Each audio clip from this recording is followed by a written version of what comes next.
নমস্কার, কেমন আছেন সবাই? আশা করি সবাই ভালো আছেন। তো আজকে রান্না করব হচ্ছে নতুন আলু দিয়ে শোল মাছের ভুনা। মানে শোল মাছটা তো শীতের দিনে অনেক ভালো পাওয়া যায়। তো প্রথমে আমি শোল মাছটাতে লবণ, হলুদ আর একটু কাঁচা তেল মেখে নিয়েছি। কারণ দেখবেন কিছু কিছু মাছ আছে অনেক ফাটে তেলের মধ্যে ভাজতে গেলে। তো যদি একটু কাঁচা তেল দিয়ে নেন তখন আর এই মাছগুলো ফাটে না। তো এটা একটা টিপস। তো তারপর আমি মাছগুলোকে ভালো করে আগে ভেজে নেব।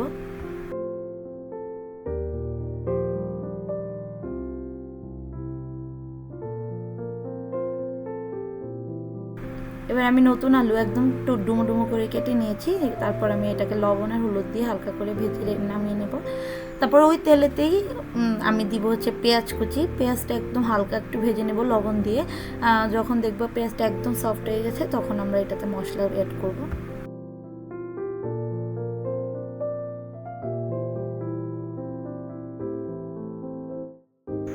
পেঁয়াজটা ভাজা হয়ে গেছে। এবার আমি এটাতে একটু জল মিশিয়ে দেবো যাতে মশলাটা না পুড়ে যায়। দিব হলুদ, মরিচের গুঁড়া, ধনে গুঁড়া, জিরা বাটা, আদা বাটা দিয়ে আমি ভালো করে মশলাটাকে কষিয়ে নেব।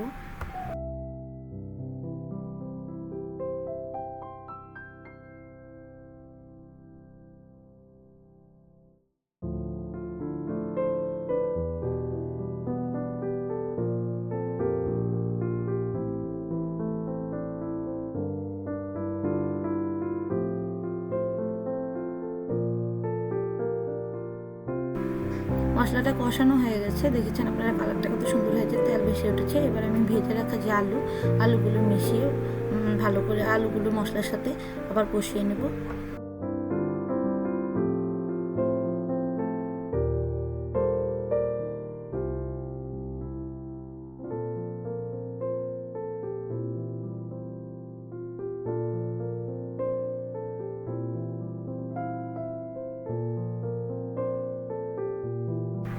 যখন আলুটা একদম সিদ্ধ হয়ে গেছে দেখে নেব, মানে তারপরে যখন সিদ্ধ হয়ে যাবে তারপর এটাতে দিব জল দিয়ে আমি ভালো করে জলটা ফুটিয়ে নেব। তারপরে ভেজে রাখা যে মাছগুলো দিয়ে আমি ঝোলটাকে ফুটতে দিব অনেকক্ষণ।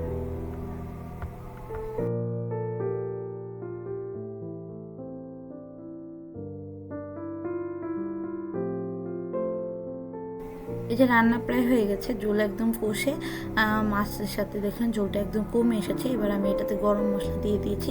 গরম মশলা দিয়ে আমি আরও কিছুক্ষণ ফোটাবো, আর 5-7 মিনিট ফোটানোর পরে এটা নামিয়ে নেব। তো রেসিপিটা আপনারা দেখলেন, আপনাদের কেমন লাগলো আমাকে জানাবেন, আপনারাও বাসায় ট্রাই করে দেখবেন। তো ভিডিওটা দেখার জন্য আপনাদেরকে অনেক অনেক অনেক ধন্যবাদ। যদি ভালো লাগে আমার পেজটাকে ফলো করবেন, আপনাদের বন্ধু বান্ধব আত্মীয় স্বজন সবার সাথে শেয়ার করবেন। আজকের মতো বিদায় নিচ্ছি, আবার নতুন একটা রেসিপি নিয়ে আসবো। টাটা।